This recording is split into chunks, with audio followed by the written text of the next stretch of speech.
Yo, what is up, everyone? I'm back, man. I had to. I mean, this James Harden trade, right, guys? What to the Nets? Damn. I mean, I don't know about you guys, but I did not want this to happen.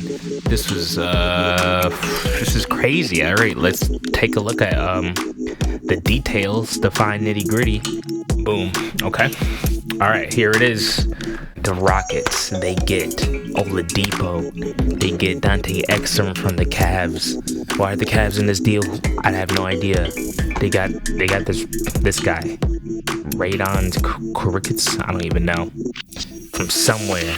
And then they got 8 picks, man. 8 picks for this man, James Harden.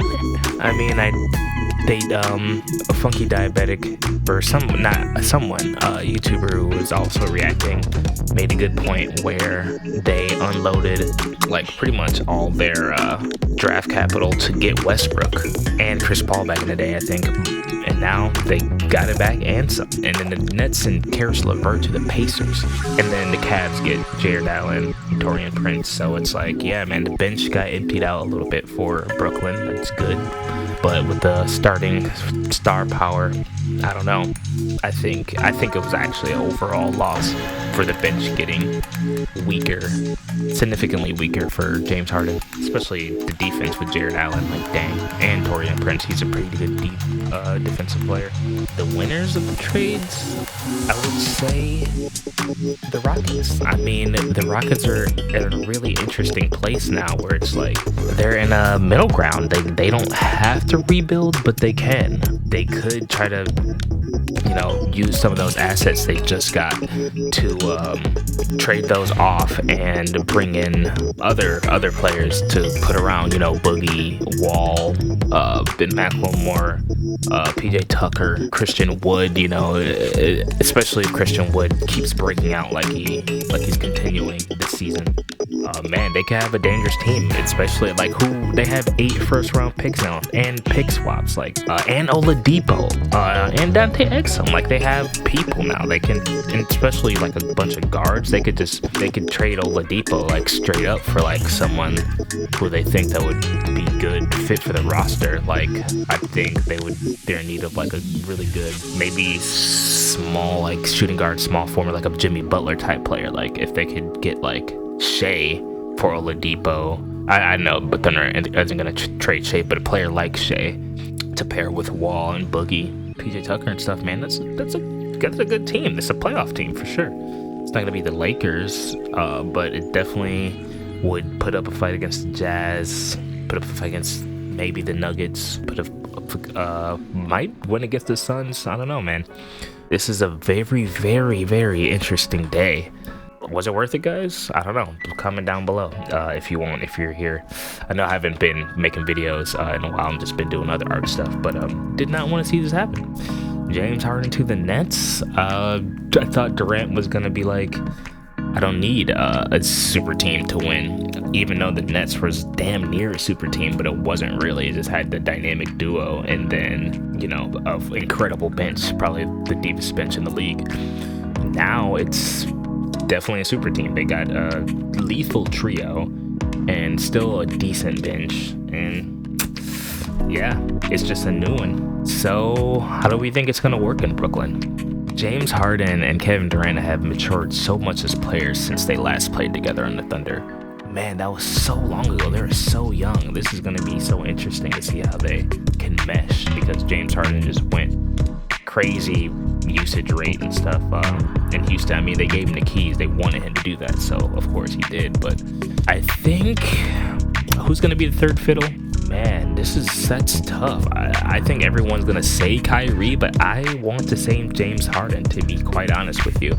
I think Kyrie really made this happen, even though Kyrie's just doing a bunch of just stupid stuff right now, but he made this whole Nets thing happen. KD is, obviously the franchise player. Yeah, I think Steve Nash is just gonna let Kyrie still be ball dominant, but hopefully Steve Nash and D'Antoni can get in there, you know, get in there with the offensive coordinators and stuff and make some really, really crazy, interesting schemes and some like super weird off-ball screens. And I don't know. I feel like there's a lot of potential with those three players and what you can do in terms of offensive schemes and plays. You can also just do nothing. You can also just be like, here's the ball.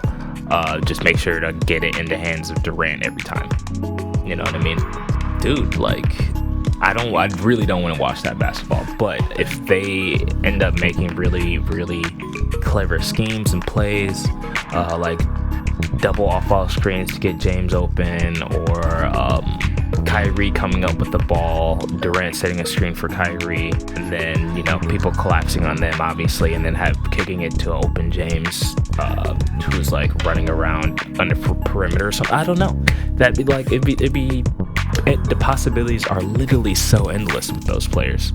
But we'll see if they have the time, and I don't know what the word for it is, like patience, I guess, because, you know, Kyrie right now, how much are gonna put up with him, and how are James and Kyrie gonna mesh? Because there was rumored that Kyrie did not want James there, like when the trades were like first starting to, like, you know, to bubble up, not recently. But yeah, man, what happened to the Sixers as well? Like, apparently they just didn't have enough assets, or they really didn't want to give up Ben Simmons, or maybe they did. Maybe they're willing to trade him.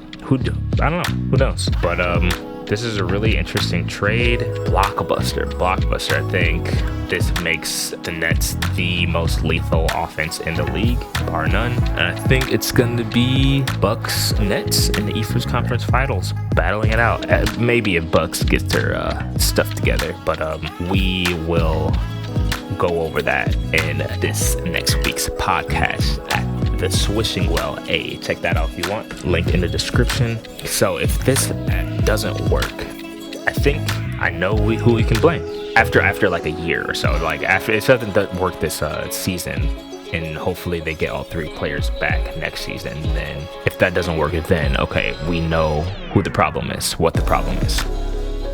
It's James Harden. Why? I mean, just look at his history ever since he went to Houston. Gave him the keys, and they did whatever they could to put so many good quality role players and stars around him. Dwight Howard, Chris Paul, Westbrook, you know, the list goes on with role players. And man, he just fumbled it. Like, hopefully he can make this work with the Nets though. Ish. I don't want to see the Nets just win, you know, 4 straight in a row.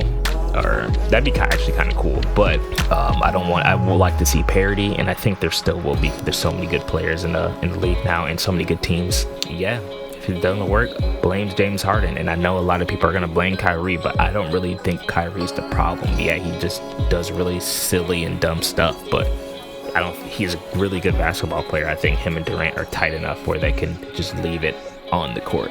But yeah, I will be back. I'm going to be making more of those free agency videos, even though I wanted to do them all before the season started, but I'm so busy right now. But I will be making more of those.